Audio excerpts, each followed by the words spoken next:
Në përputhje me ligjin e ri për arsimin e mesëm, këtë vit maturantët do të japin 3 lloje provimesh përfundimtare: maturën shtetërore profesionale dhe maturën shtetërore artistike.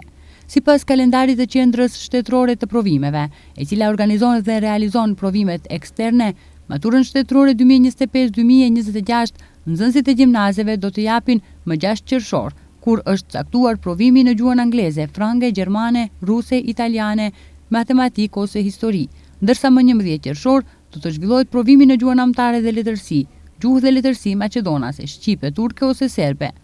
Nxënësit që do të japin maturën shtetërore profesionale, provimin e parë ekstern do ta kenë gjithashtu më 6 qershor, ku mund të zgjedhin mes testit në gjuhën angleze ose matematik.